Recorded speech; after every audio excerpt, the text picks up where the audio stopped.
What's good, y'all? It's your good sis Erica Bain back again with another Powerbook 3 Raising Kanan video. And in this video, I'm giving you my episode 9 predictions.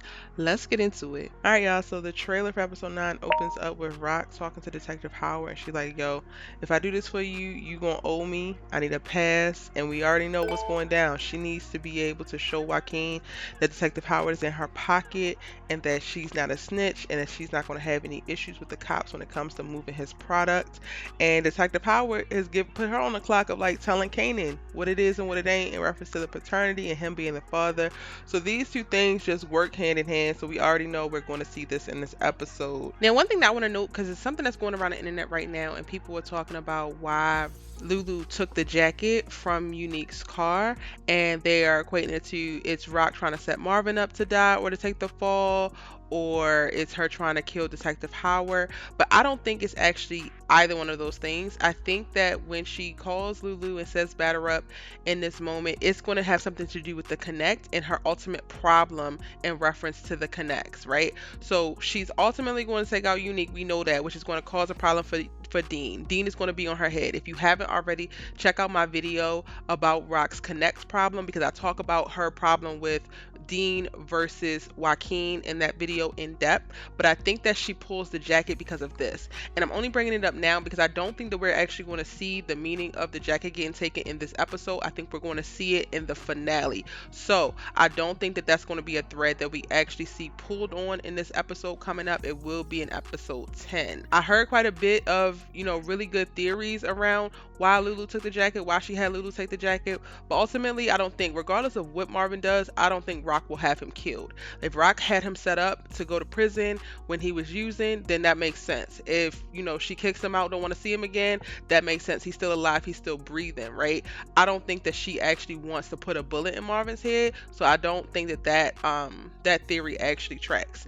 And then when it comes to trying to get Detective Howard killed, yes, it's inconvenient for her to have to tell Kanan the truth, but I don't think that this is a truth that she's willing to kill Detective Howard over, especially because she can use him going forward. So I don't think that the jacket is going to have to do with the death of either one of them, but I do think it's going to have to do with pinning something on Unique and being able to get out of the hot water that she's going to be in with Dean and really solidify her position with Joaquin.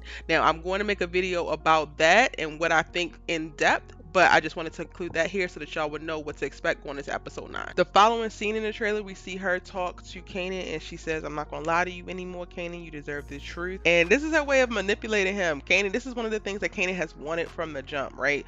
Like, Kanan has wanted her to be honest, to be forthcoming, to just tell him everything and pull him in and just make him basically the goddamn king of what they got going on without putting in any work. And she knows this, so she knows the perfect way to phrase it when she is presenting this information to Kanan. He probably thinks it's going to be something related to the organization, but it's going to be her telling him like, yo, Detective Howard is actually your father. This is what's going on. DEFCON did this. Wop, wop, boop, doop. Here you go. And now you got to meet him. And we can only imagine how Kanan going to respond to this, because that little boy, he's a wild card, to say the least. Now, I do think that we're also going to see from Kanan him continuing to process D-Wiz's death by way of his mom.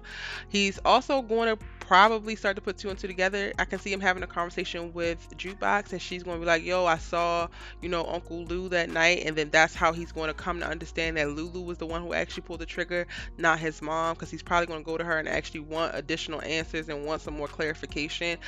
At least I think in this episode we're going to see Kanan a little bit more grief stricken, so he's going to be too sad to fuck up anymore. Like, he gonna be too sad to be getting into any more mess, to be cooking up some bad dope, to be just doing too much.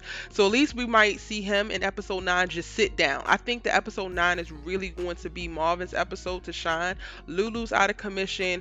Kanan is struggling and grief stricken. Rock needs help right now, immediately, and Marvin is down to get down to business. So by way of Kanan, we're going to see Kanan a little bit off to the side and really just trying to put two and two together within his mind and not actually doing a bunch of craziness in this episode, which I'm excited for. The following scene after that is a scene with Burke and Jukebox in a car, and it looked like Jukebox been beat up because her face is all banged up or whatever, but we haven't seen like what happened. So apparently in this episode she's going to get into a fight or something's going to go down, and she tells Burke that all the police are in trouble, they need to watch their back. And I thought that she was giving this information because she felt bad, but like, I really would truly believe believe, y'all, that it's Burke who got her out of that police car when she broke into Nicole's house. Or they haven't shown that, but it's going to come out in episode 9. And that's what kind of like starts to build a rapport between Burke and Jukebox, and probably how she ends up in this space. Burke probably rolled up on her while she was in a fight with somebody and then pulled her into the car, which is why Jukebox's face looks the way that it does. And a lot of people online are talking about Burke might be one of the reasons why Jukebox ultimately became a cop. And I could totally see that because they're definitely building a rapport, which is very interesting. And then the following scenes, we get to see Marvin lighting fire or something, and then we get to see him sitting next to Rock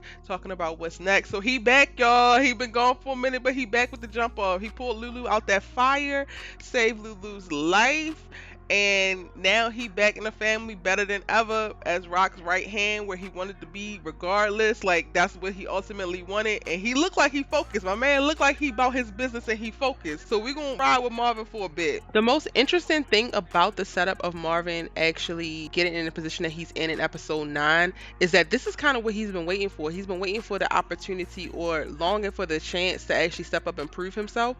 And now with Lulu out of commission and Rock in dire needs because she's in this big war and also has to reassure to connect, and got Detective Howard on her head, all of these things are actually happening. They tried to kill Lulu.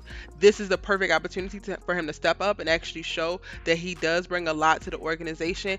And I think that in episode 9 he is going to do so without fail. It's going to be the one episode that we see Marvin execute beautifully, because he definitely gives me the character that be messing up all the time, but you know, every once in a while a broke clock is right twice a day, and this about to be one of those 2 times that he's all right. Then we get a bunch of quick flashing scenes with him. I'm not sure the type of gun this is, y'all. I gotta do my gun literature research and all that. It's some kind of semi-automatic weapon, okay? And he's spraying out the side of this van. There's fire, there's explosives. They about to light the south side up. Y'all set fire to Lulu's house, sprayed it with bullets. Oh, some people gonna fall.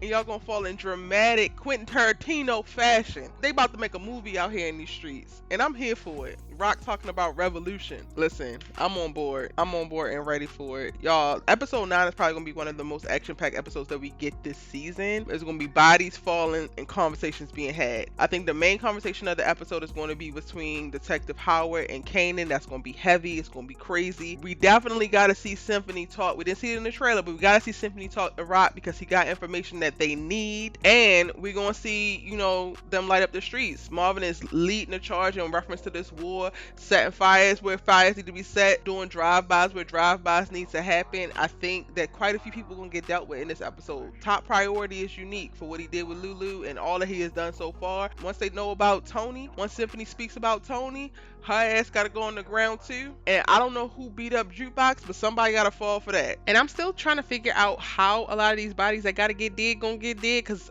Tony is definitely one that gotta fall. Unique is one that gotta fall, even though I don't think that Unique is actually gonna fall in season 1, and how they're gonna actually tie them up. But I do think that, you know, it is definitely Power's nature and Power fashion to have all of the storylines converge that you don't necessarily think have to do with each other. So like Unique and Tony's storyline has yet to cross in this season, but I definitely think that the deaths or the attempted murders on them will definitely cross in either episode 9 or 10. They definitely have a lot of things to wrap up before they try to jumpstart us into the idea of what's going to happen in season 2.